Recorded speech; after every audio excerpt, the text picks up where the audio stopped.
আসসালামু আলাইকুম দর্শক। ইসলামী ঐক্য জোটের সিনিয়র নায়েবে আমির মুফতি সৈয়দ মোহাম্মদ ফয়জুল করিম বলেছেন, ডক্টর ইউনূসের পদত্যাগ করার এখতিয়ার নাই। কেন নাই? ডক্টর ইউনূসকে বাংলাদেশের জনগণ ক্ষমতায় বসিয়েছেন, তাই উনি ইচ্ছা করলে যেতে পারবেন না।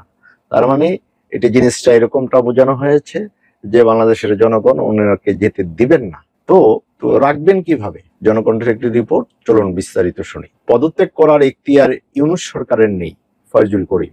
ইসলামী আন্দোলন বাংলাদেশের সিনিয়র নায়েবে আমির মুফতি সৈয়দ ফয়জুল করিম বলেছেন, অন্তর্বর্তী সরকারের পদ থেকে পদত্যাগ করার এখতিয়ার ইউনূস সরকারের নেই। তিনি বলেন, আমরা গুঞ্জন শুনেছি ইউনূস সরকার পদত্যাগ করবেন। আমি ইউনূস সরকারকে বলবো, এই চেয়ারে আপনি নিজে ইচ্ছা করে বসেননি, ওখানে জনগণ আপনাকে বসিয়েছে। এখান থেকে পদত্যাগ করার এখতিয়ার আপনার নিজের নেই। যেহেতু জনগণ আপনাকে বসিয়েছে, জনগণ যখন ছাড়বে তখনই আপনি যেতে পারবেন, এর আগে যাওয়া যাবে না। কে বললো এটা? এটা বললো ইসলামী আন্দোলনের সিনিয়র নায়েবে আমির সৈয়দ মোহাম্মদ ফয়জুল করিম। তিনি বলেন, যারা আপনাকে সেখানে বসিয়েছে তাদের অনুমতি ব্যতীত, তাদের আশা আকাঙ্ক্ষার প্রতিফলন ঘটানো ব্যতীত আপনি ইচ্ছা করলেই সেখান থেকে চলে যেতে পারেন।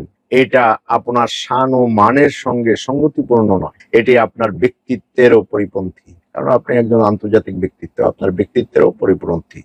জনগণ আপনাকে সেখানে বসিয়েছে মুক্তি পাওয়ার জন্য, স্বাধীনতা অর্জনের জন্য, শান্তি পাওয়ার জন্য, নিরপেক্ষ নির্বাচন উপহার দেওয়ার জন্য, বৈষম্য দূর করার জন্য এবং একটি গ্রহণযোগ্য নির্বাচনের ব্যবস্থা করার জন্য। মানুষ সংস্কার চায়, সেই সংস্কার বাস্তবায়নের জন্যই আপনাকে বসানো হয়েছে। আপনি ইচ্ছা করলে পদত্যাগ করবেন, ইচ্ছা করলে ছেড়ে যাবেন, এমনটা হতে পারে না। এখানে চাওয়া বা না চাওয়া আপনার ব্যক্তিগত বিষয় নয়। আপনার থাকা বা না থাকা গোটা বাংলাদেশের জনগণের স্বার্থের সঙ্গে জড়িত। আমি ইউনূস সরকারকে বলবো, কোনো অবস্থাতেই আপনি এমন কোনো সিদ্ধান্ত নেবেন না যে সিদ্ধান্তে ভারত খুশি হবে, ভারতের জনগণ হাসবে, মোদী সরকার খিলখিল করে হেসে উঠবে, এমন সিদ্ধান্ত আপনি নিতে পারেন না।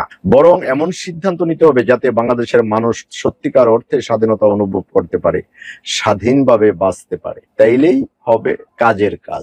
জনগণ যেই আশা আকাঙ্ক্ষা নিয়ে বসে আছে, সে আকাঙ্ক্ষা নিয়ে দেখা যাক কি হয়। দর্শক, আজ এ পর্যন্তই। আল্লাহ হাফিজ।